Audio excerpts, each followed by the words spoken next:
do a recording for the cloud. And there we go. There we go. And this will help us to share this after the event.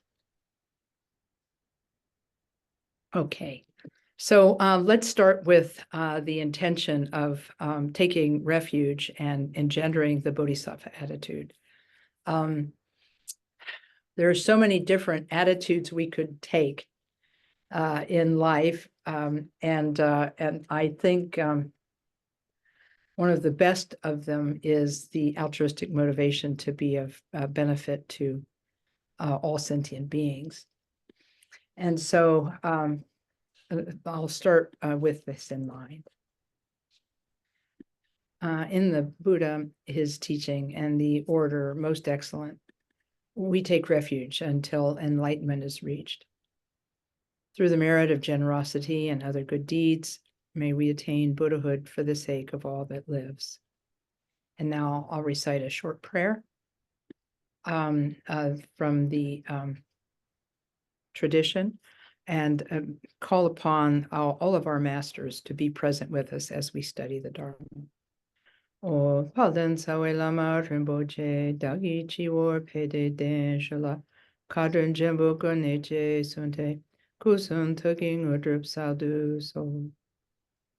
Okay, oh yeah, I have to grab my notes, just a moment.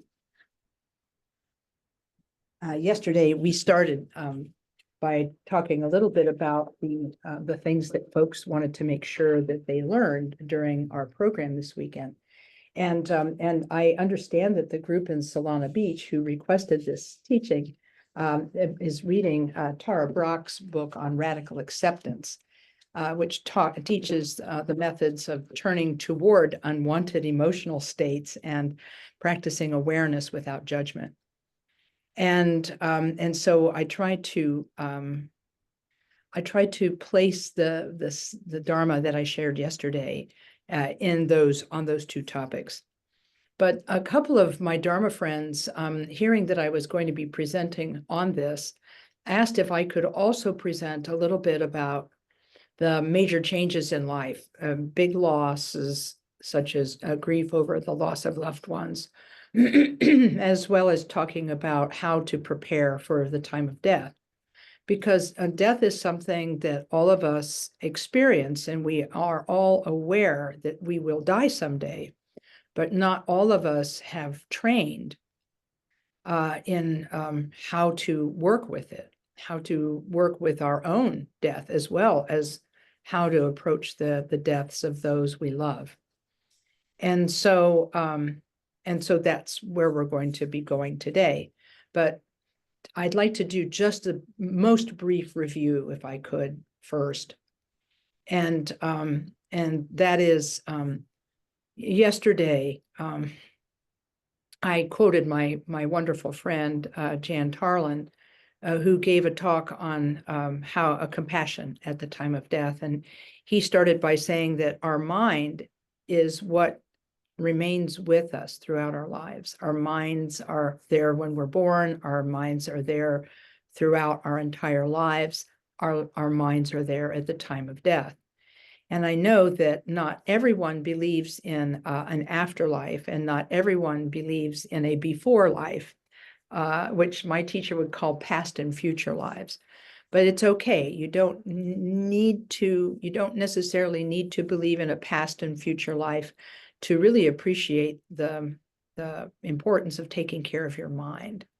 Because look at it, even if we don't believe in previous lives or we don't believe in future lives, we believe that this life happened to us. And we remember being children. We remember the pain of childhood, and we remember the pain of adulthood. We remember the difficulties we've been through, but also the joy that we have experienced in this lifetime.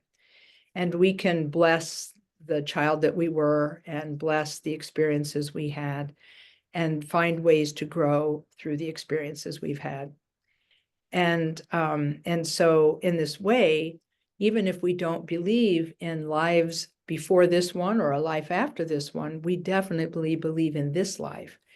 And we believe that it is important to take care of our mind, which is our continuous companion throughout all of this. Having a healthy mind and having a healthy attitude is really important.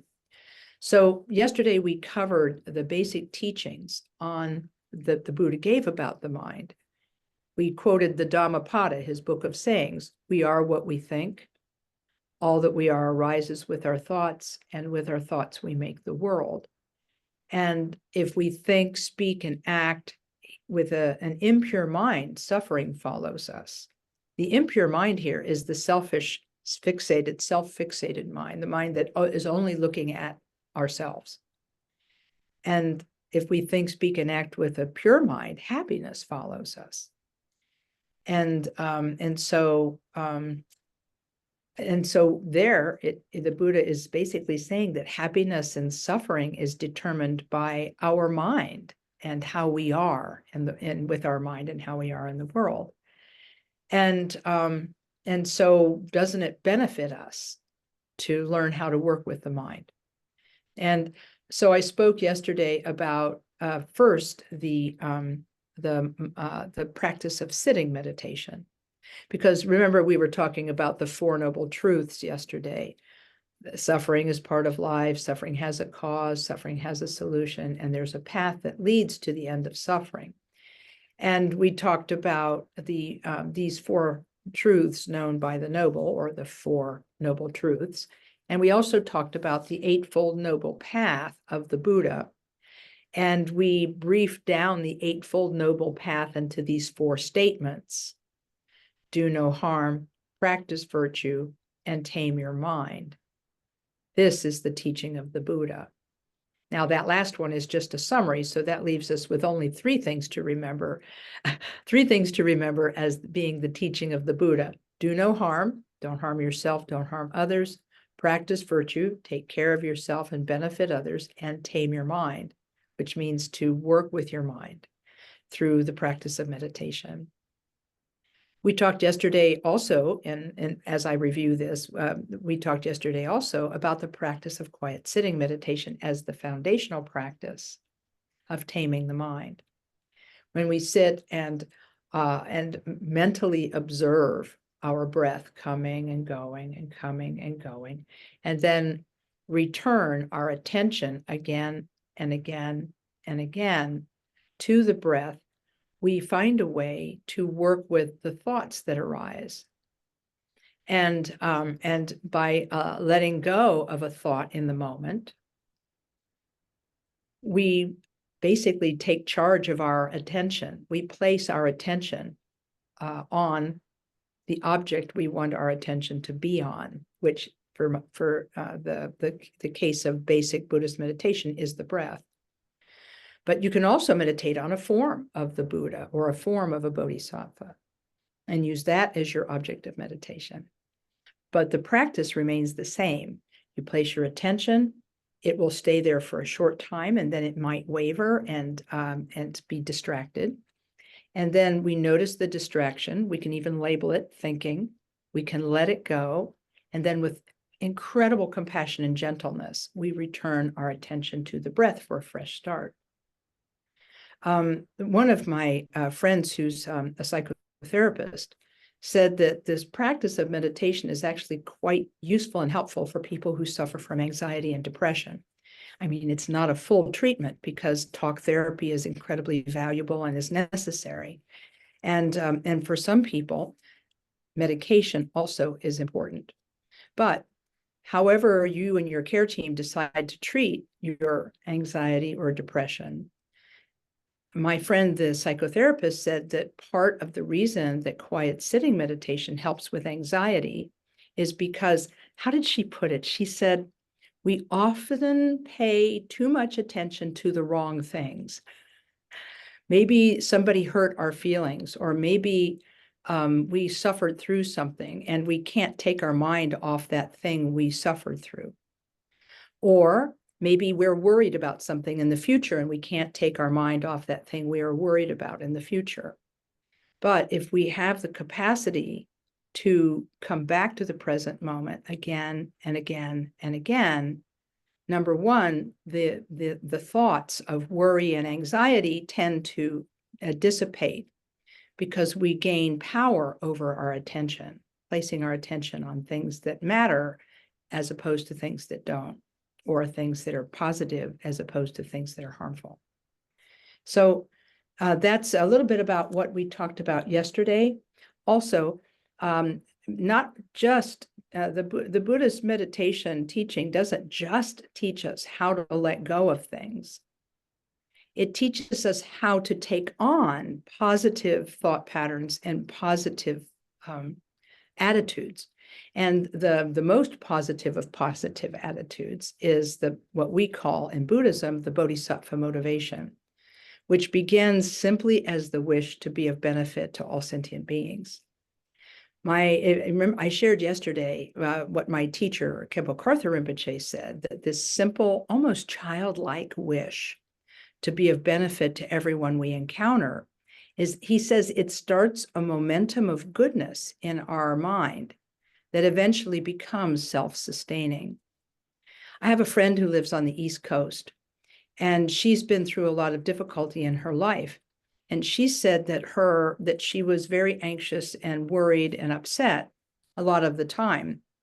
But gradually, through practicing quiet sitting meditation, she was able to begin to understand her anxieties and understand her situation better, and was able to then put in some thoughts that are positive, wishing for the benefit of beings. And that led to a practice that this person still does, of reading aspiration prayers every day, aspiring to become a Buddha, aspiring to be able to benefit others, aspiring to be reborn in the pure land of the Buddha Amitabha, and so forth. So this person understands that the gift of their attention was given back to them, and they can use that now to train themselves to have a different way of looking at themselves and the world. So then in the afternoon session, in the afternoon session yesterday, we talked about shall we call it, more strenuous forms of mind training based on training the mind in love and compassion by using the phrase that the great Indian saint Shantideva talked about in his Guide to the Bodhisattva's Way of Life, where he said, "Those who wish shelter quickly for themselves and for all others will use the sacred mystery of exchanging oneself for others." And so we talked a little bit about that, and about the different ways that this exchanging oneself for others could be taught. It could be taught very simply as the practice of metta, M-E-T-T-A, or loving kindness meditation, where one imagines that one is giving goodness first to oneself and one's loved ones, and then eventually to all sentient beings. And by doing this practice of wishing well for beings in this ever-broadening circle, by doing this, we train ourselves to have an attitude that is more kind and more loving. But we can also get even more strenuous with this and imagine, through the practice that's called Tonglen, or sending and receiving, the Buddhist practice, that using our breath as the key, as we breathe out, we think we give all beings goodness. And as we breathe in, we think that we remove suffering from all beings. And if you remember the teaching that we shared from Khenpo Karthar Rinpoche yesterday, he said that when all of this suffering comes to you, it meets your bodhisattva motivation, and all of that suffering dissolves into nothing and disappears. And in this way, we ourselves can be the transformer, if you will, of suffering that we breathe in into the bodhisattva motivation and happiness that we then breathe out. And so that's a little bit more of what we talked about yesterday in the afternoon. Plus, I also shared with you the 5 statements from Machik Labdrön as she was training. Let's see if I can find them again today. Let's see, from yesterday. Yeah, here it is. These are the 5 slogans that Maciej Labdron made famous in gosh, I can't remember if she lived somewhere between the 10th and the 12th century. Confess your hidden faults. Approach what you find repulsive. Help those you think you cannot help. Anything that you're attached to, give that. Go to the places that scare you.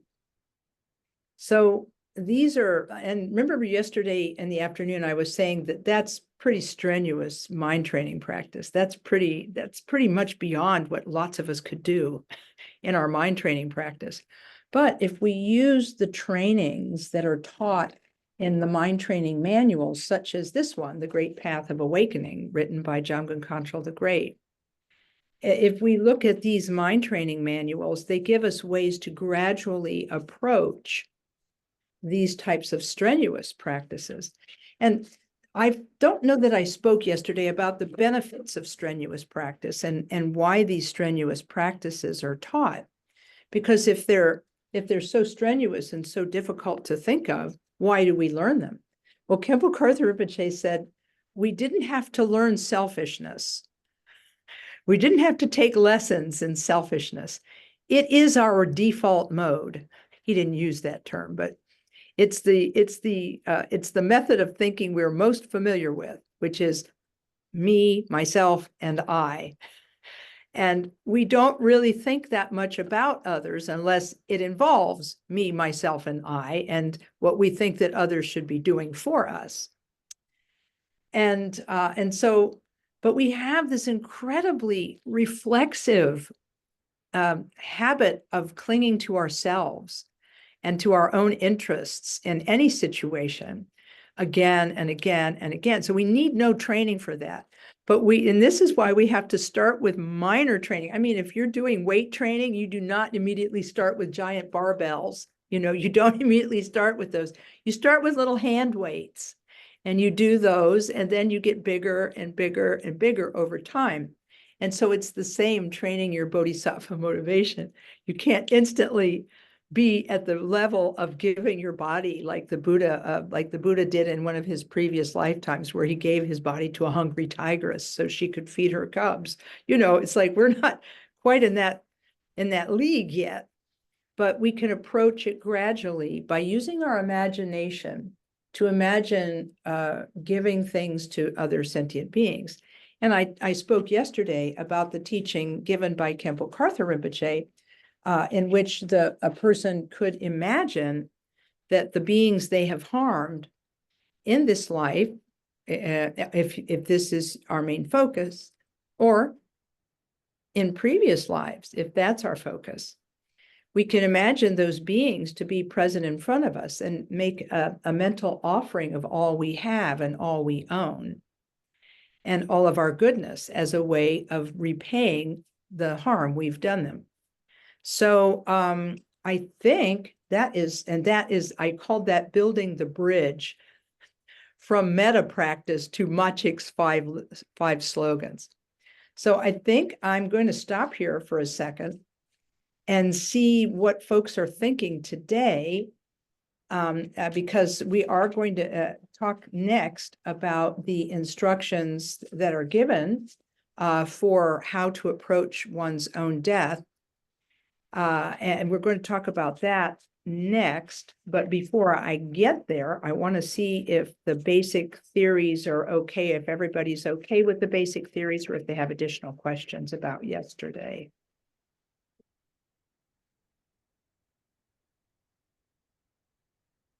And you can use the raise hand function, or you can, oh yeah, raise hand function. I don't see any questions. Are you sure?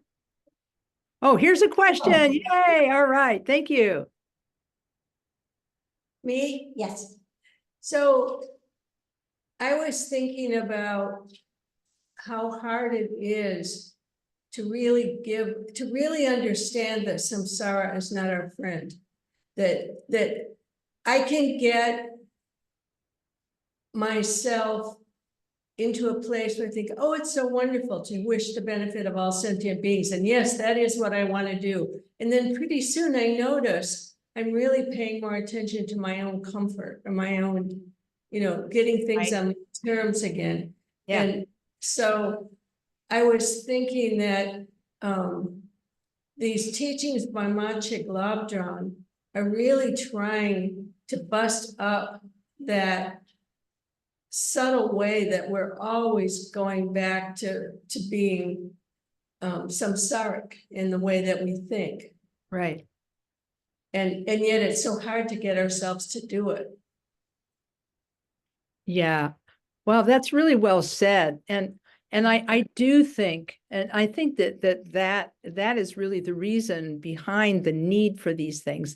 As you know, as Kempo Carther Rinpoche, he didn't use the words default mode, but selfishness is sort of where we're at all the time.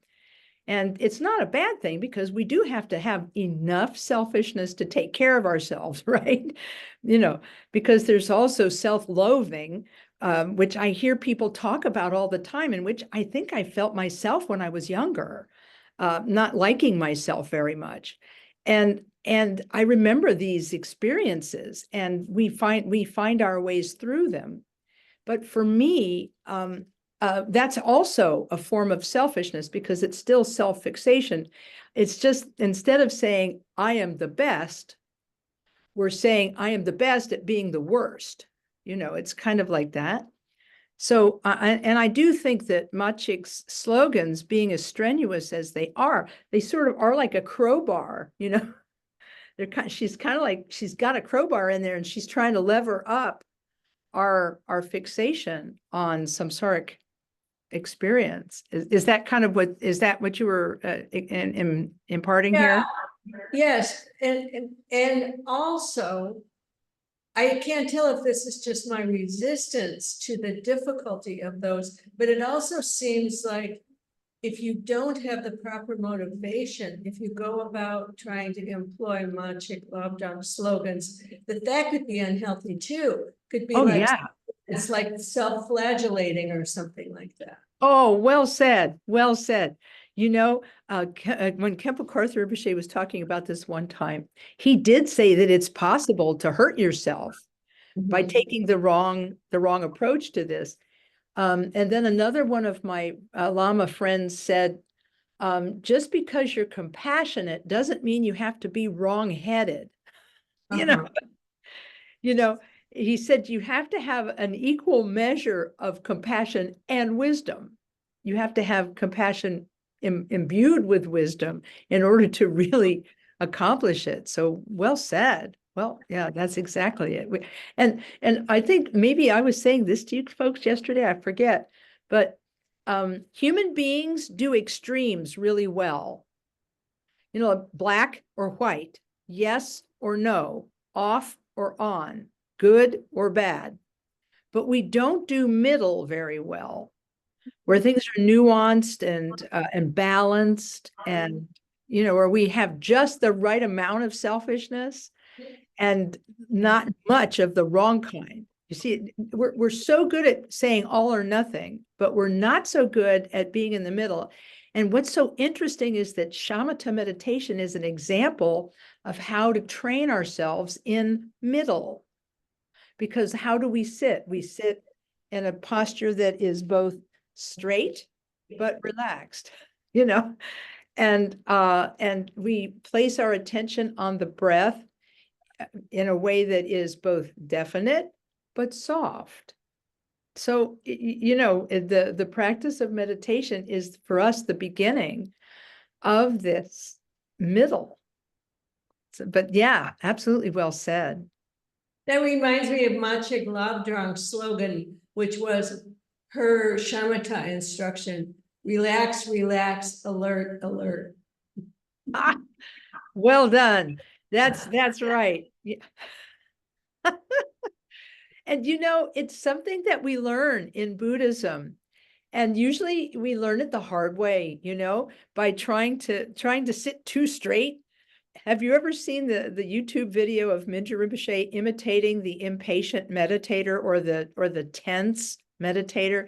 he has this artificial posture and he's got a scowl on his face and he says, "Don't bug me." You know, it's really comical, but that's kind of how we can be sometimes. Yeah. But I think there's an art to it, isn't there? There's an Well, art also to it. also the Lojong slogan of always keep a joyful heart. So even if you're, going to a place that scares you, you're supposed to do it with a joyful heart. That's a real challenge. Yeah. Well, I would start with the minor scary first. I would not go a full scale cemetery on Halloween. I wouldn't go that far yet, but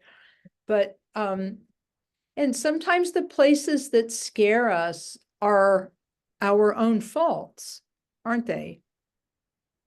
You know, our own negative tendencies. And how do we forgive ourselves for our own perceived wrongs? And I think that this is the function behind Buddhist purification practice, which we mentioned briefly yesterday. And it's the practice of the four, what they call the four powers of confession and purification. Because I have a lot of people who come to me and they say things like, "Well, I have a lot of bad karma. How do I fix that?" And I said, well, my teacher, Kempo Karthar Rinpoche, said there's one good thing about bad karma, and that's that you can purify it. Because we placed those karmic impressions in our mind stream, and we can also extract them from our mind stream, which I find really helpful. Sorry, I just went sideways on your comment, Christy. No, it's great. It's great.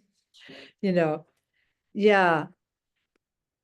Is there any other things that people would like to ask about or share about?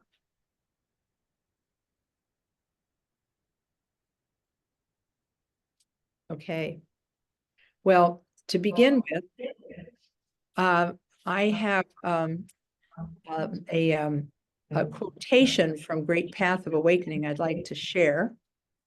This will take a second to get it on screen. The book Great Path of Awakening is based on something called the 7-point mind training, which was a text written in the 12th century by a teacher, Chikawa Yeshe Dorje. And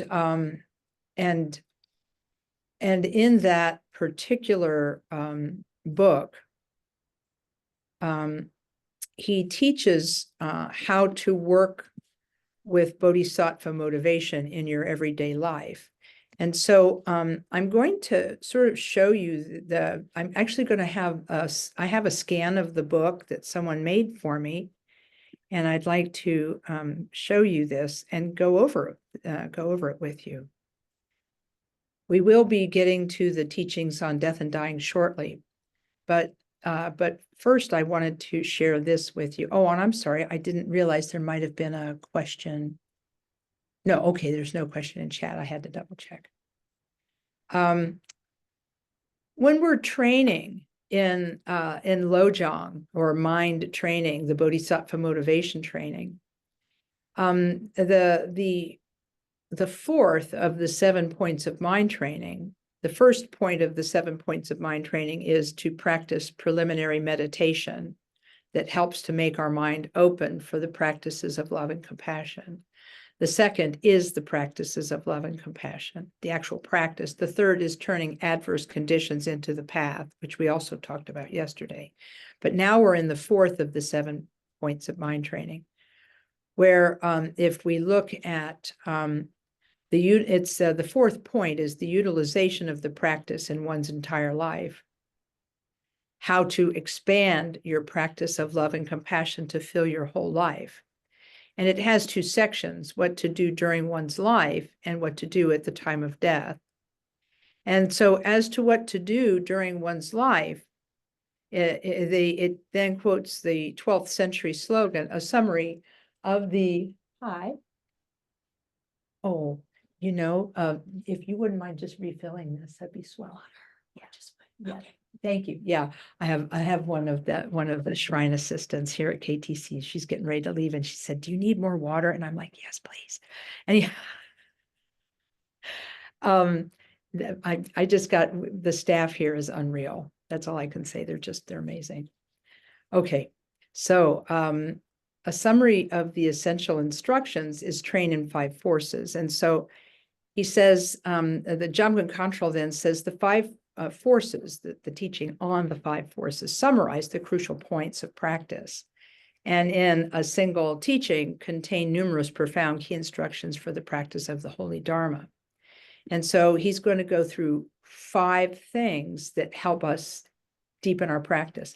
When people come to me and they say, how do I make my practice a daily habit? How do I get closer to my spirituality? I tell them about these 5 things. The first is impetus, to give a strong impetus or motivation to the mind by thinking like this. And then Jamgon Control is very helpful. He gives us little scripts to use. And he says, from this moment until enlightenment, at least from now until I die, and especially for the next year and the next month, and definitely from today until tomorrow, the 2 aspects of bodhicitta will never be absent from my mind. Now, I love this. And if you can think about this every morning when you wake up, just think about how powerful that would be. My friend, Lama Karma Drodol, he's the nephew of Khenpo Karthar Rinpoche. He gave a brilliant teaching on this last year here at KTC by saying, for many, he's a busy dad because his son, he has a young son who's a preschool age. And so as a dad, he's got a lot to do every day from the minute he gets out of bed until, oh, thank you so much. And are you going now? Make sure. Yes, yeah, make sure that back door is closed because it wasn't when I arrived. I forgot to tell Chuck. Oh, wow. Okay, thanks. Okay. Okay, thank you. Okay, yeah, take care. Yeah. All right. I love this place. These people are just amazing. So in any case, so it says, like, so Lama Karma said, before he gets out of bed, he starts his practice. And I've started doing that ever since, and it's been wonderful.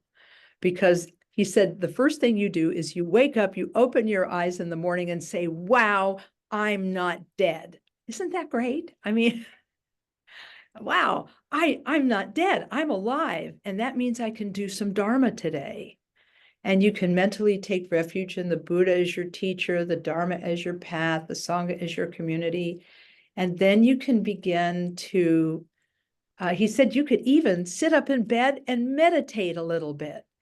In breath, out breath, do 21 in breath and out breath. And then he said, you're going to be in a much better place for the rest of your day. So, and so this is something that we can keep in mind. But this impetus that is being discussed here, this motivation, is it's my friends in 12-step recovery like to say when they're approaching a big task, they like to use the phrase "fake it till you make it," which to me means sometimes you have to say the words first, even if you don't mean them completely, in order to get yourself in the habit of making a change in your thinking. So this is what I believe this little script is telling us to do. From this moment until enlightenment, that's a huge period of time, but at least from now until I die, and especially for the next year and the next month, and definitely from today until tomorrow, the 2 aspects of bodhicitta will never be absent from my mind. People who are newly enter into recovery, they have a book called 24 Hours a Day, where the person every hour remembers that they are on a path of recovery from addiction, and it helps them with thoughts to help them get through a 24-hour period. Well, we could do the same thing, getting ourselves through a 24-hour period of being a spiritual person.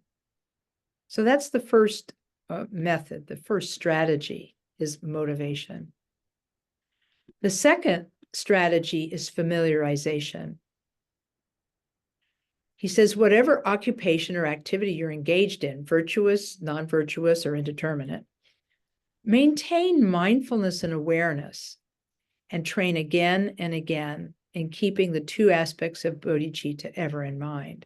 And by the way, the two aspects of bodhicitta are relative bodhicitta, which is love and compassion, and ultimate bodhicitta, which is an understanding of impermanence and emptiness. Usually emptiness is very difficult for us to grasp. I was talking about that yesterday, but impermanence is very easy, much, much easier to grasp. So we try to think of the benefit of other sentient beings. So sometimes when I feel embarrassed, like maybe somebody's looking at me, or maybe I've just committed a faux pas, a mistake of some kind, I try to think, well, may this mistake be of benefit to someone. I try to think like that.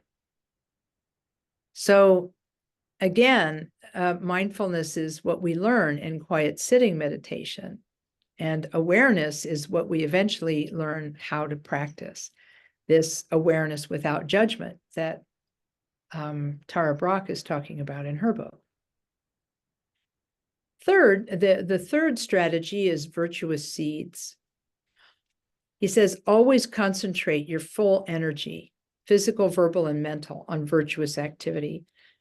Never be content with your efforts to arouse and strengthen bodhicitta. Virtuous activity, a lot of people use in Buddhism, they use the words accumulating merit. And some folks, and I may have mentioned this yesterday, some folks who think of merit as being like money, and that, well, I'm not a money person, and I eschew money, and I think that money is the root of all evil, and so forth.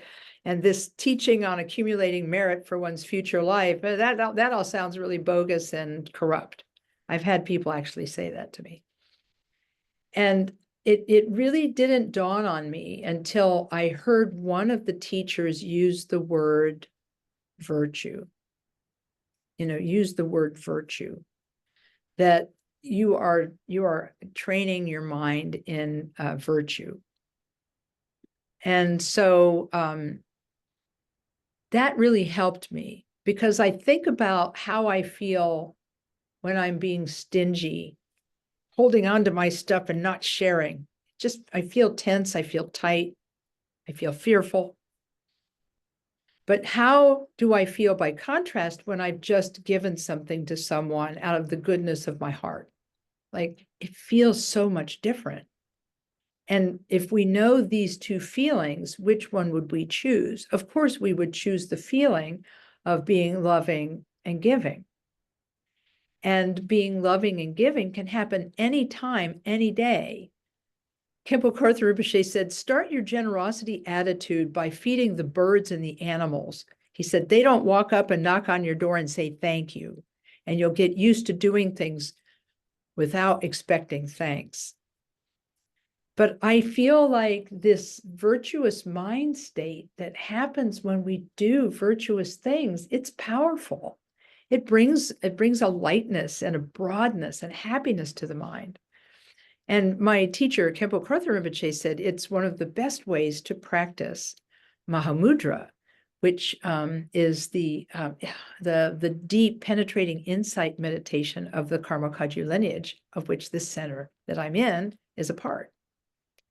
We're a part of that Mahamudra lineage. And Mahamudra is not easy because, again, it's middle, it's very subtle, and you have to do what Christy was quoting Machig Labdran is saying, be attentive, but relax.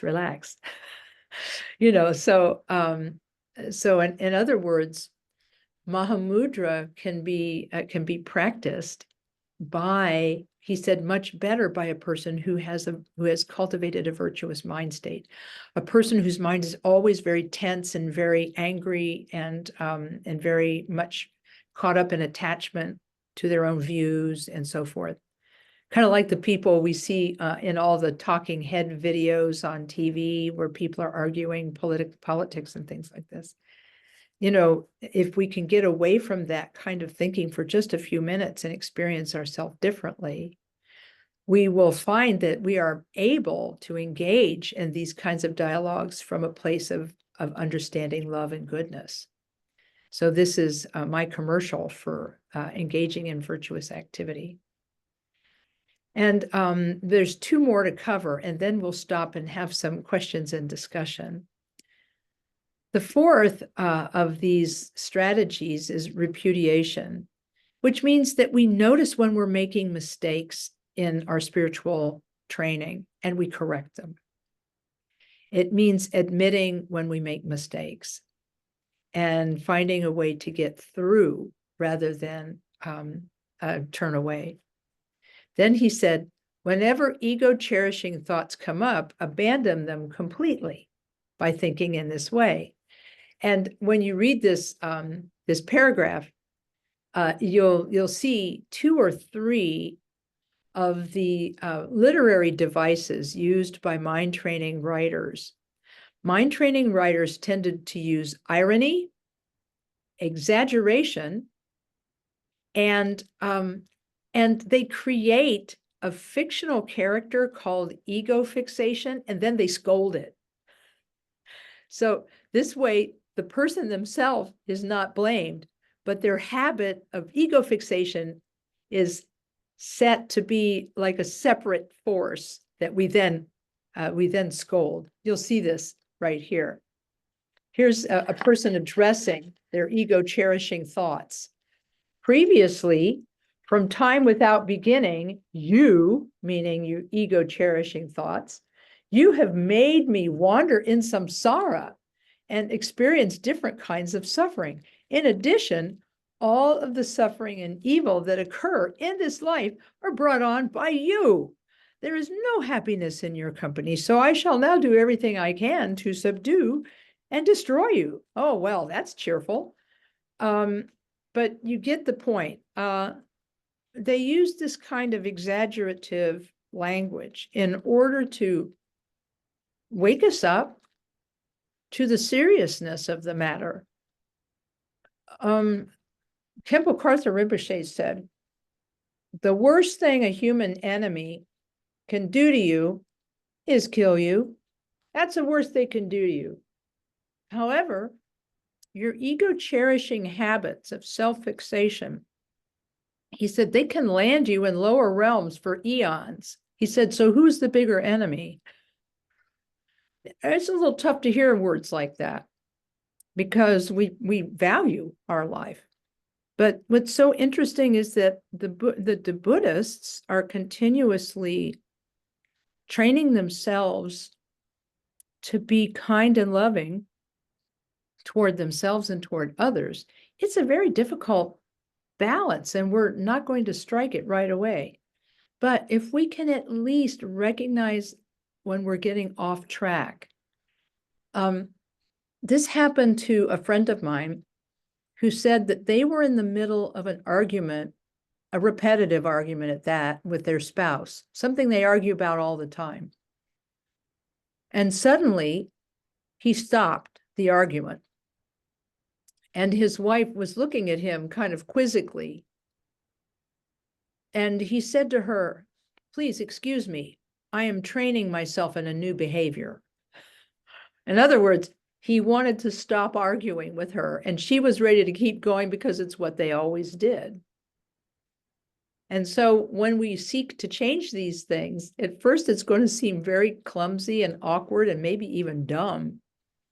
But there is a great value in doing this and seeing who really is, which part of our personality needs the change, which part of us is thinking that we are superior to others, and how that feeling of being superior to others, maybe it's for a political reason, maybe that it's a personal reason, where we strengthen our feeling of being superior to others. It kind of goes like this.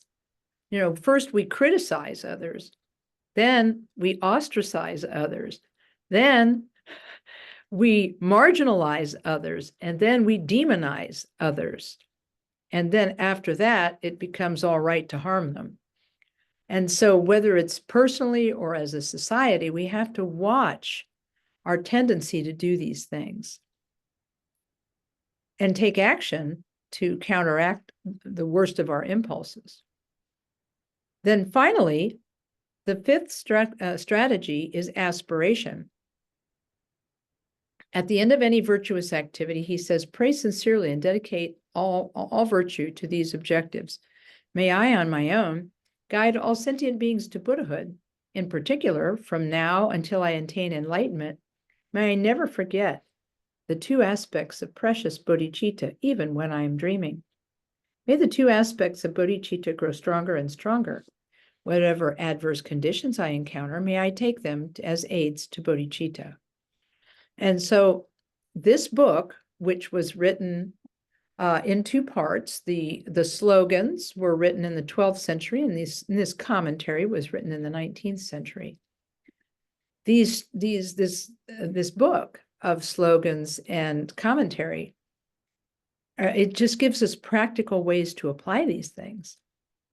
Now, one of my Dharma friends who likes to be contrary, I have a friend who's a Dharma friend who's a contrarian, kind of an anti-authoritarian kind of person. And they pointed this one, they jumped on this phrase right away. They said, may I on my own guide all sentient beings to Buddhahood? How selfish. How selfish, how stuck up, how dishonest. And I had to say to them, now look, there's a difference between making aspirations to benefit sentient beings and being truly selfish and stuck up. I said, what if we were the last person on earth? If we were the last person on earth, well, then we definitely have the job of taking this kind of attitude. May I help everyone? And so, but we're not. I know we're not the only person on earth, but what if we were the only sane person on earth and everybody else was crazy and wanted to hurt one another? Well, then we'd still kind of be on our own. So the idea is this idea here, on my own, is the point. I am only responsible for me. I can't do anything except change my own attitude. And I have to take responsibility as best I can for what I can do. And so there's this idea of guiding sentient beings in this way. So does anybody have questions about these 5 strategies? I can review them for you briefly. Motivation or impetus, familiarization, or you could say repetition, virtuous seeds or cultivating a virtuous mind. 4th is repudiation or giving up. And the 5th is aspiration. Any questions or curiosities about this part?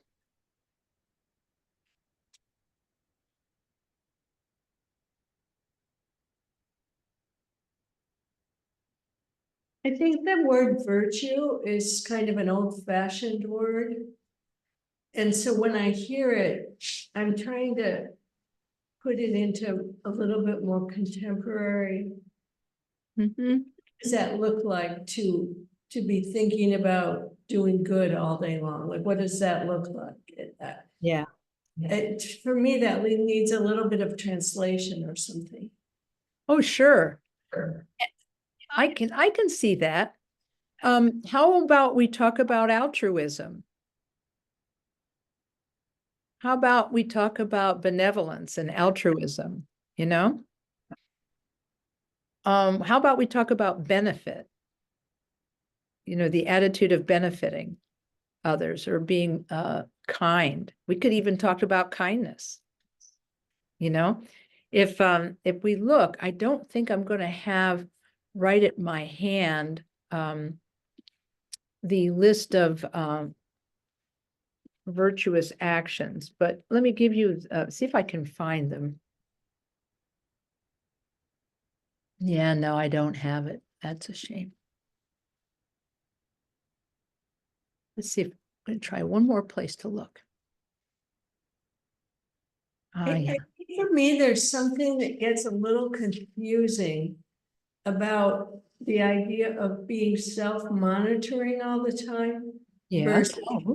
versus being kind of spontaneously kind or generous. Like Yeah. there's something there that is a little troubling. Uh-huh. Like continuously bringing it to mind. I think I Yeah. think my problem, but I just noticed there's a little bit of holding back on this. Every moment I'm gonna be thinking, am I doing this correctly? Right. Well, yes, of course, we can be obsessive about anything and compulsive about anything, and take a wrong approach to anything. And I feel so that's definitely a danger that people who they do tend to be obsessed, or they do tend to have compulsive and obsessive thoughts. This kind of practice could actually be unhelpful for them. But I really tend to lean toward my friends in the 12-step tradition who use that phrase, fake it till you make it. Because sure, we would love to be spontaneously kind, but are we? And if we're not spontaneously kind all the time, how do we become spontaneously kind? How does that happen?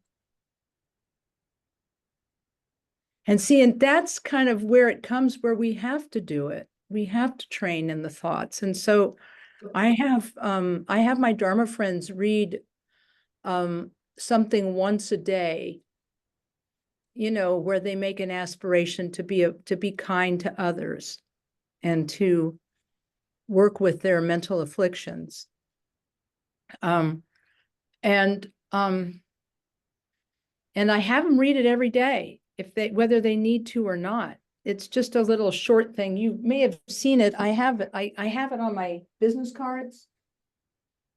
And it's a paraphrase. It's a paraphrase of the teachings.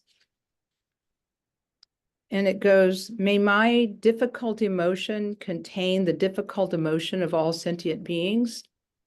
This is a form of emotional Tonglen. By my working through this moment of difficult emotion, may I and all beings be free of it. And may we all become Buddhas, the complete freedom from difficult emotion.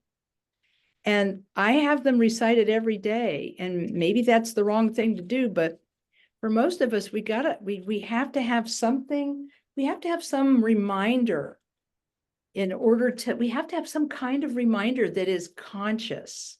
It reminds us to be good, reminds us to take care of ourselves and reminds us to be good to others. Because I don't know, because sure, it would be so swell to be spontaneously loving and kind to everyone, but we're not. Am I misunderstanding?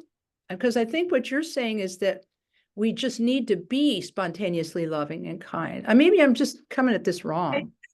I think it's kind of a subtle point, because I do think we are being asked to be mindful at all times, but finding the ease of mindfulness, or so that it isn't a kind of constriction or repression or something like that. That it's that it's some kind of openness. Oh, I get it. I get it. Oh, well, yeah. And okay, so yeah, I have an idea about how we might address this. Yeah, I've got a thought. Let me see if I can put it into words. When we're doing quiet sitting meditation, there's a moment when we recognize that we are thinking, and that's not the function of meditation, is not to think about things, but to let go of all thoughts. And so we then label it thinking and we let it go. And then we return our attention to the breath for a fresh start in our meditation.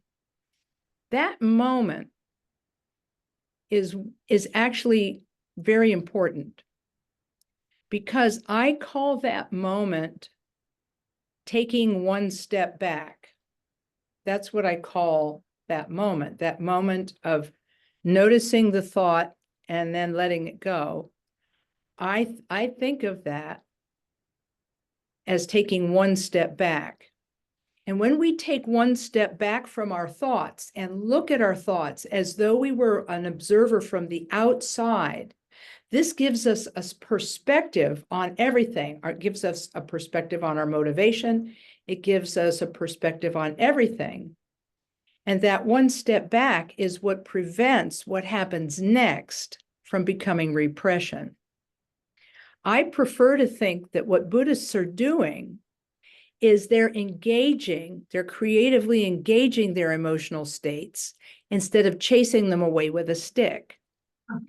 They're saying, I am angry, I am upset, I am sad, but what am I going to do with that sadness? What am I going to do with that anger? I'm going to take one step back and do something creative with it. I'm going to turn that feeling into an aspiration for goodness. And I'm still not sure I'm addressing your question, but I feel like I'm getting closer. Am I getting closer and not farther away? Because repression means that you tell yourself, I am not going to think that. Right. I'm not feeling that. I'm not feeling that. That is not how I feel. Whereas this mind training discipline encourages us to feel what we are feeling, but it encourages us to do something more with it. Yeah. And reacting. You reminded me of our Solana Beach mantra, which goes back to a member that belonged to her many years ago. And when she would catch herself, she would always say, there you go again, you sweet old thing. There you go again, you sweet old thing. That's a good one. Pema Chodron uses the term adorable. Aren't we adorable? We are so funny. We think this is going to work. We think this selfish thing is going to work. So anyhow, so did we kind I think it's really subtle. I think it's really subtle because I think we're trying, when we talk about mindfulness, what we're talking about is being present in the moment. Yes. And if we're taking a step back, we're actually coming out of the moment in a certain way. And so it's a process. I think we have to do that, but we're aiming towards something that is more continuously natural or something. I don't know. Exactly. Yeah, exactly. This reminds me of something, and Ani will get you in a second. This reminds me of a question that I asked Kempo Karthar Rinpoche, because regarding that slogan, the 3 objects, 3 poisons, 3 seeds of virtue slogan that is explained by engaging our negative mental afflictions with this aspiration that I just read. Mixing our negative mental afflictions with this aspiration and turning this negative mental affliction into an aspiration. I said to Kempo Karthar Rinpoche, and I guess maybe I was asking your question just in a different way. I said, Rinpoche, this sounds to me, it sounds good, but it sounds like a really awkward 2-step. First, you feel the bad thing, then you engage the bad thing, then you go beyond the bad thing. And I said, does it ever become different than that? And he says, oh, yeah. He says, if you do this enough, it's like anything else that you repeat. He said, it will eventually become one smooth motion. And so I think that it's like typing. I think he never learned how to type, so he could not use this analogy. But at first it's like tum, tum, tum, tum, tum, when you're trying to 10-finger type, right? Tum, tum, tum, tum. And then eventually it gets faster and your fingers know a language. Your fingers know the keyboard so well that you don't even think about it. You just put them on the keys and they go. And I think that this is the same, and this is why training, as artificial as it may seem, and as not of the moment as that training may seem, is bringing us to the moment. That's my hope. That makes sense. It's like giving the moment back to us, but in pieces. We have to reassemble the moment, So it's bringing us, it's eventually giving us back the present moment. And when Mingyur Rinpoche talks about this, he goes even deeper. He acknowledges the importance of training, but he also acknowledges the importance of just being with the mind's present natural awareness, which he explained to me. I asked him to explain awareness to me, and he said, well, do you see my hand waving in front of you? And I'm like, yeah, I see that. He said, now, do you hear the snapping of my fingers? And I said, yes, I hear that. He said, that's awareness. He said, you're aware of what you see, you're aware of what you hear, but you could also be aware of that awareness.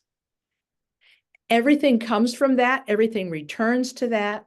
And so in a way, it's a much more subtle point, but it's closer to the natural flow of things in the present moment than the mind training methods, which are a little more clunky. But it just depends on what approach works for which sentient being, because not every sentient being will instantly click with the awareness teachings, but they may click with these slightly more clunky versions. It's just like, I know some people who still like to drive a stick shift, in their car. Even though it's clunky, they love it, so I don't know. That's I'm good. I'm glad we talked about this. Thank you. Yeah. Ani, you had something. I'm sorry if we missed your moment. Oh, no, it's okay. It was good practice because it kept me from forgetting what I was going to say. Actually, it's something that a word that triggered something that has bothered me a lot, and then I kind of put it in the back burner and not thought about it anymore because I thought I can't resolve it.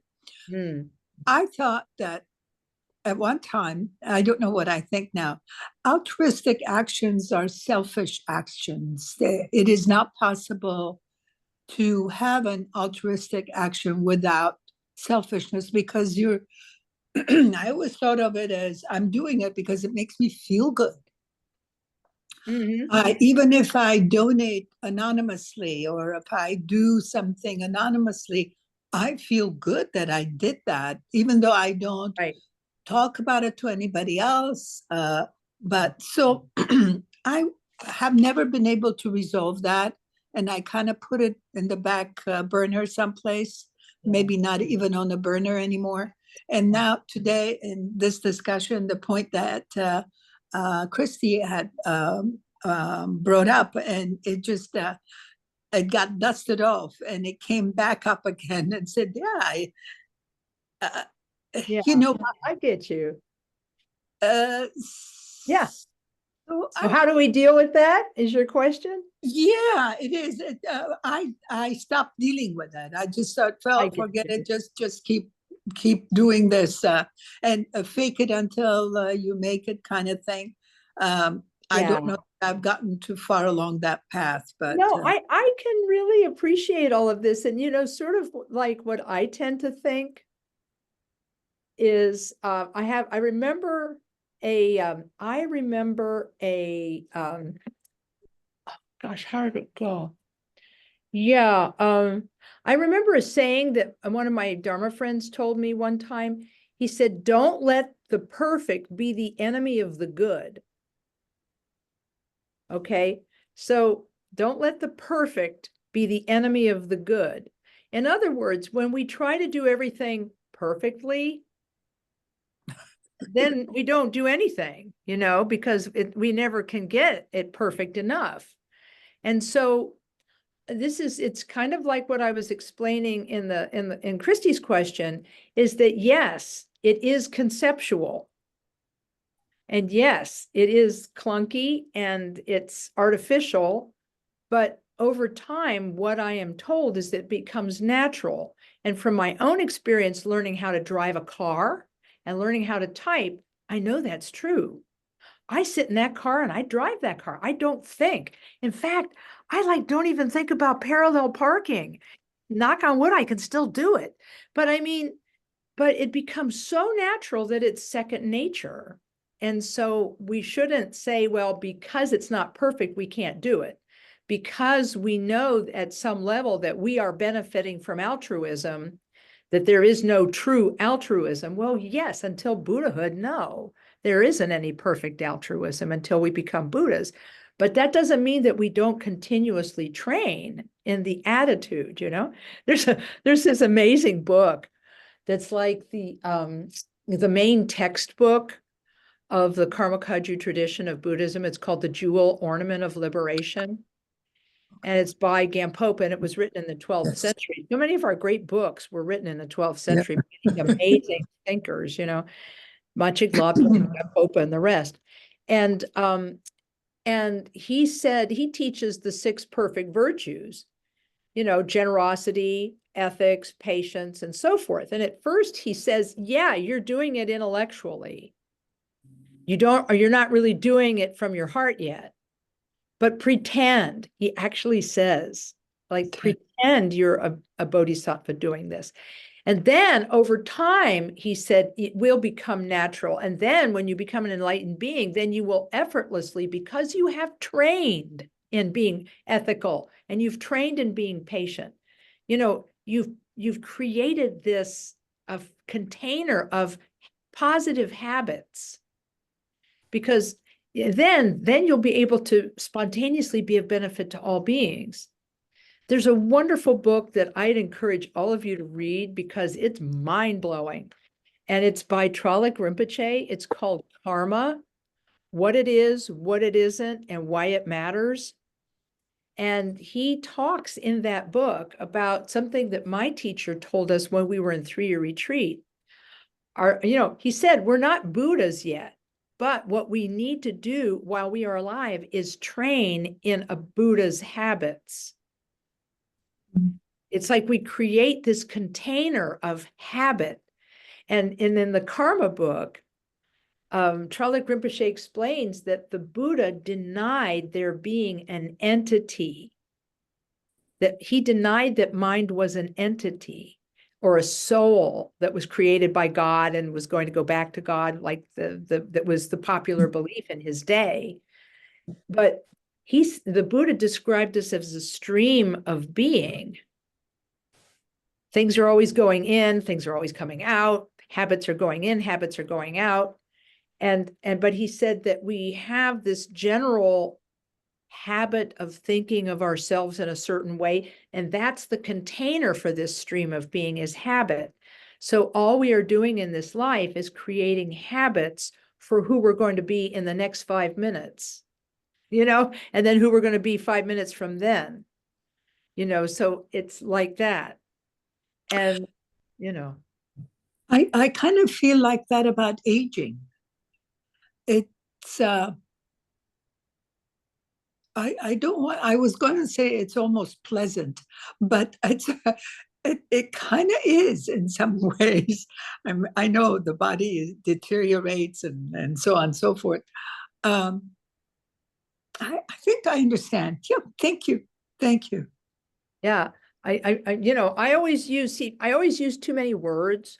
It's because I majored in it in college. I majored in okay. words. I majored in words in college, you know. I'm a retired linguist, so that's all right. Okay, that makes me feel better.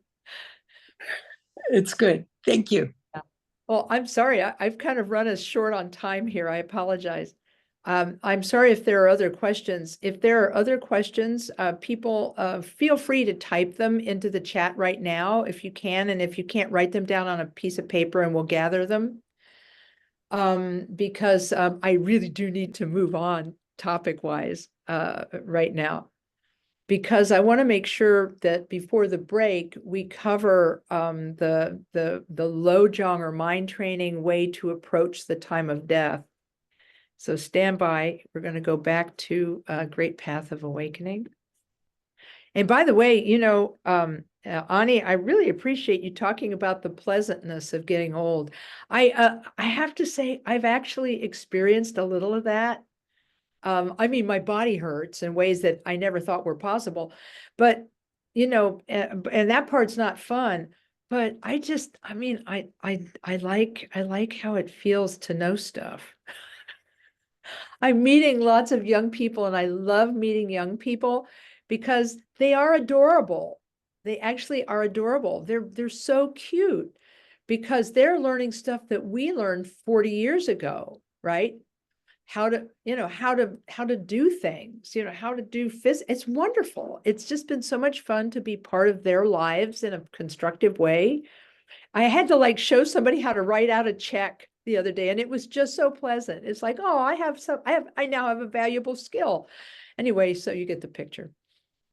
Okay, so let's talk about mind training at the time of death. To just summarize for a second, I'd like to summarize that mind training is artificial, and yes, it can be overthought.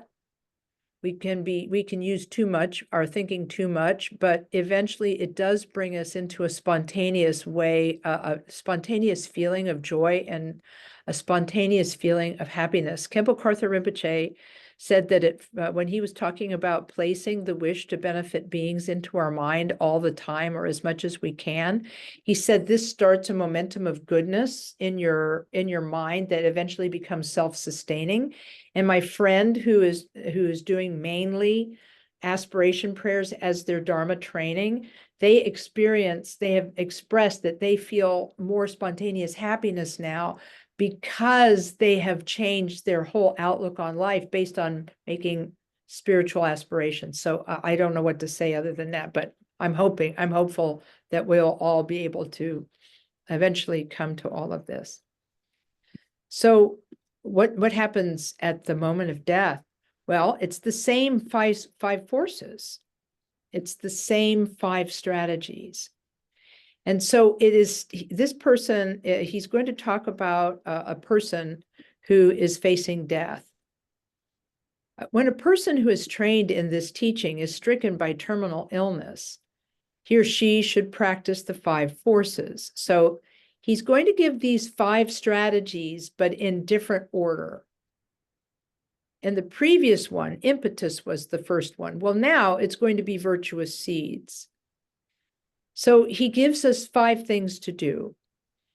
Virtuous seeds means to give away all possessions without a trace of attachment, clinging, or concern. Well, that's not going to happen because we need so many of our things in order to maintain our life. So what I tell people is, well, we can't give away all of our things. We just can't. But because we're going to need them until we die. But we can mentally offer them to the Buddha, Dharma, and Sangha, because he says in general, they can be given to one's gurus or to the 3 jewels. By the jewels, he means the Buddha, the Dharma, and the Sangha. And so what I tell people to do is just mentally give away everything they have and own. Imagine they give it to the Buddha and so forth as a way of reducing their attachment to those things. I have advised several people with terminal illnesses. And I met this one woman. She was an amazing, energetic lawyer who had done a lot of good as a public defender and as a social justice lawyer. But as she approached her death, she became very fixated and upset. And I said, well, what's making you so upset? And she says, who will look after I don't have a will. Who will look after my house? Who will look after my cat? And so, and she was just sideways about these worries going over and over and over them day after day, hour after hour. That was all was on her mind. She couldn't think of anything else. Well, finally, the social worker at the hospice connected her to her brother, who was going to be who would have been the executor of her will. And so she and the brother got together and they worked out everything. who was going to get what and what was going to happen to the cats and what was going to happen to the house. She worked it all out. And because she had no other heirs. And so that made her mind at peace, fully at peace. She wasn't at peace until she could get those two important things off her mind. So this is the function of mentally giving things away so that we are not attached to them, and they don't become an obsession for our thinking at the time. The second of the 5 strategies is aspiration. It says means to make enlightenment the single focus of our aspiration. By practicing the 7-branch prayer, if possible, or if not, by praying like this, and then he gives a script. The 7-branch prayer is given later in the book. It's homage. It's homage to the Buddha, offerings to the Buddha, confession of faults, rejoicing in good that others do, and what is it? Then dedicating the merit, and let's see. I've forgotten the others, but anyway, but it lists these 7 ways of doing spiritual practice in Buddhism, and it's one of the oldest prayers that exists in Buddhism. So he said you can aspire, like my friend, by reading aspiration prayers out loud. My teacher said recite them in English because they'll inspire you. But if you can't do that, praying just some short prayer. Through the power of whatever virtuous seeds I've gathered, may I never forget, but train and strengthen precious bodhicitta in all future experiences and existence. May I meet the pure gurus who reveal this teaching. I pray that these aspirations be realized through the blessings of my gurus and the jewels. And even if we don't believe in future lives, doesn't it make sense to put positive thoughts and aspirations into our mind at this time? Khenpo Karthar Rinpoche, when he was training our chaplaincy class at KTD Monastery, we said, well, what do we do for people who aren't Buddhist or who have no spiritual beliefs or are agnostic or atheist? He said, no problem. He said, as a person is dying, tell them to make positive aspirations for everyone they love. Silent, positive aspirations for their loved ones, their children, their parents, their siblings, the world, just to roll through their mind these ideas of making positive aspirations. Because the state of mind of such a person at the time of dying is very important, as we're going to see in a few minutes. Here, repudiation works like this, rejecting ego cherishing. And he says, ego cherishing has led me to suffer for countless existences, and now I experience the suffering of dying. Ultimately, there is nothing that dies, since neither self nor mind have true existence, but I will do whatever I must to destroy you, ego clinging, who constantly think in terms of I am ill, I am dying. Because there are lots of obsessive thoughts that can take over our mind and take us away from the present moment. And then he's saying the strategy of impetus or motivation is to think, I will never be without the 2 kinds of precious bodhicitta, relative and ultimate bodhicitta, love and emptiness. I will not be without them, nor in any future existence. And then the familiarization is to bring clearly to mind the 2 bodhicittas that have been practiced previously. Because of time, I'm going to stop here, but there's more to this teaching, and we'll get to this first thing this afternoon after our lunch break. But I wanted to let you know that in the mind training tradition, there are ways to approach dying so that one is conscious, so that one is training in love and altruism, even at the time of death. So wanted to see if there were any thoughts or questions about this list of 5 strategies.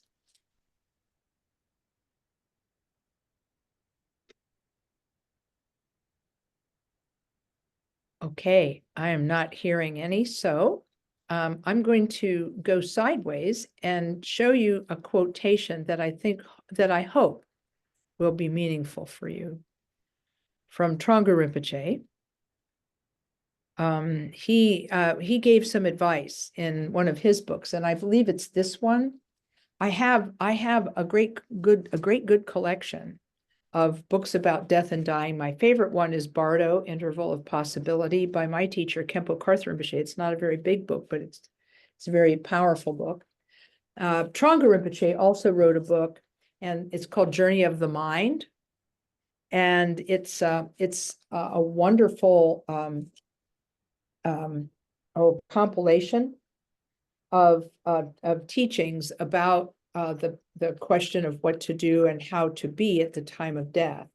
So anyhow, and it's in this book that this quotation is found. This is a general advice for people who are attending to the dying. Let's see if I can make this a little bigger so people can read it. Trungpa Rinpoche says, according to the teachings, the way you think and what you think is particularly powerful and significant, because it can steer the experience that you have after death.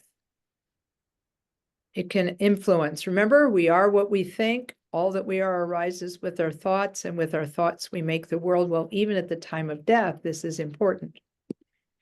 He said, therefore, it is very important that you be in a positive state of mind while you're passing away. So you need to select people to accompany you at the time of your death who are positive, benevolent, tranquil, and stable in their minds.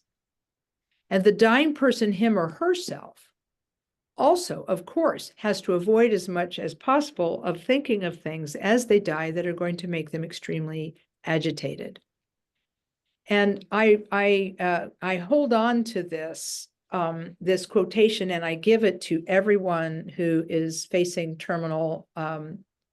terminal diagnosis. And I actually shared this with a woman who was a social activist. She was an early adopter of women's rights and fought for women's rights in the 1970s, and was a powerful political figure in my city. And I got a call from her out of nowhere. I'd never met her before.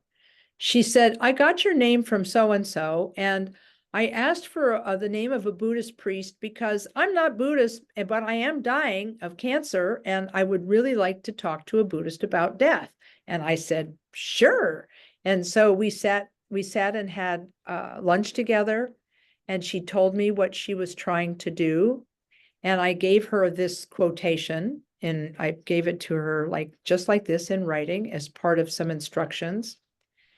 And she did everything and I also tried to train her in the Great Path of Awakening, but her bucket list was too long.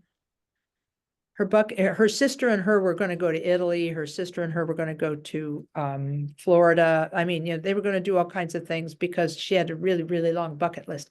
So she didn't have time to do any of the meditation, but she did have time and was very deeply influenced by this quotation from Trungpa Rinpoche. And so as she was approaching her death, she did this. She actually called all of her friends to be in her presence several weeks before she died.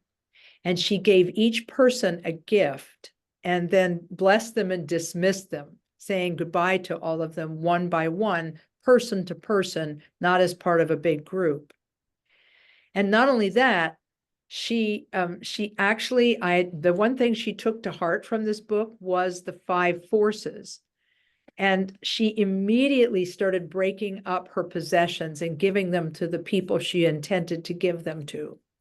She broke up she had a home in one location and an apartment somewhere else. She took all of the artwork out of her loft apartment and gave it away. She had somebody sell the apartment for her. So, I mean, she took care of business from that point of view. And she chose to have just two of her closest relatives to be with her in the last week of her life. And she even called me to come to visit her, and she gave me a gift and blessed and dismissed me. So it was like my job is done, and I was so happy because she chose to create an atmosphere of peace and calm around herself with the people she chose and the location she chose. And so I just can't say enough about how powerful this was for her. And they said that her death was just, it was beautiful and transformational, and all of them were touched by how she handled herself and everyone in the family. So I just wanted to share that. And if you have comments or questions, we have just a few minutes. Yes, I see Candy has her hand up. And maybe we can talk about this after lunch, but Sure. I live in a community of seniors, and the ambulances come in here all the time, in and out and in and out. Oh, sure. So as far as this is beautiful, but there are so many people that the firefighters all come in, they're pumping the guy's chest. I know. They're taking, oh, well, you know how that I is. do. I So do. there's all that, and I have heard drop all expectations about having the perfect death, because Right. it's like having the perfect birth. Yeah, I get mean, it. so that will be interesting if, it'd be wonderful to have your loved ones there, and, that's beautiful. And we all want that, I think. Yeah. Well, and how this particular woman handled it was really really interesting to me, that she asked for each person that she loved to come to visit her, and individually, not as a group. And Yeah. she gave them a gift of some kind, and blessed them and Yeah. dismissed them and said, I won't be seeing you again, but I want you to know how much I love you, Yeah. And it was like, wow, she Yeah. had, she had the grace to do that. But you're right, it's not how it happens for a lot of people. But we can do as much as we can planning in advance. And this is why advance directives exist. Yeah. When my brother-in-law was surprised recently by being told, "I'm sorry, you have inoperable lung cancer, and it has actually spread to other organs of your body. There is nothing we can do to save your life." He was, of course, stunned, absolutely stunned. But then everything started in motion, and he got into hospice, and his family all gathered around him. He gave them all hugs, and he passed away within about 10 days. And but not everybody gets that. But Yeah. he made the determination that he was not going to have any heroic measures to save his life. And I've also met some other people who have done that. Yeah. And so this is why advanced directives such as the living will and DNRs, do not resuscitate orders. And there's even a spiritual advanced directive that's been created now, where you tell your loved ones who you want called if you become sick. Which spiritual persons do you want to be notified, and who do you want to come to pray with you, and this kind of thing. So there are ways to plan in advance, but of course you can't plan for every eventuality. So I can understand how difficult that must be. Yeah. So thank you. And if there's more to say, we can get to it after. I hope that was helpful. Yes, thank you very much. And then Catherine is putting in chat, Journey of the Mind is available as a PDF from Namo Buddha books, along with almost all of Trungpa Rinpoche's books for like $1.25. So so if you want to order the book for $1.25, you can do that by going to the chat and clicking the link in the chat. Thank you for that, Catherine. That's really good. Lama Yeshe Jamso, who did some of the translation for this book, he said that the main resource about the Bardo that is used by the Karma Kagyu tradition is a book called Mirror of Mindfulness by Tsele Natsuk Rongdrol. I'll type it into the chat. But it's really hard to understand. So you might read it and go, huh, what? But I want to tell you what it is. And the reason I'm telling you is that Lama Yeshe Jamso said that you don't have to get the book Mirror of Mindfulness, because Trungpa Rinpoche explains it absolutely completely in this book. So he said you could get the Tsele Naktok Rondrol book and try to figure out what it means, or you could just read this. So so that's why this is the book I recommend to people who really want to know what the Karma Kagyu teachings are about the Bardo. And this is the book that I tell people to read, Khenpo Karthar Rinpoche's Bardo Interval of Possibility, if you want practical interventions. And I'll put that in the chat as well. I'm running a little behind, I'm sorry.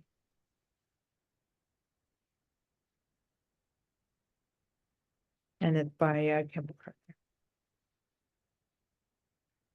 Yeah, sorry for the clicking noise there. But at least this way you have these, and I'll try to create an email for you when the class is over with, which has these resources written in them. Okay. Well, we'll have to stop here for the time being, but we'll come back in an hour and then review review the phases of dying, which are talked about in the Bardo teachings. And so we'll spend our final 90 minutes together doing this. So I'm going to tell you that we are probably not going to start our afternoon class until 10 minutes after the hour. I'm said 10 minutes, yeah, because it's I want everybody to have a full hour for lunch. Okay, so but Lonnie, if you don't mind being here at the top, I'm sorry to do that, but I think you're at home today, so would that be okay? Yeah, that's perfectly fine. Oh, fantastic. Thank you so much. And Sure. yeah, it's great to see everyone. So let's dedicate the merit of our first session here. We dedicate this merit to all suffering beings, that all beings find their way to altruism and goodness through their spiritual endeavors. I'll recite a short prayer. Through this merit, may all achieve the omniscience of Buddhahood. May it defeat our common enemy, wrongdoing, from the stormy waves of birth, old age, sickness, and death. From the ocean of samsara, may we free all beings. May we free all beings. May we free all beings. Thanks, everyone. See you in an hour.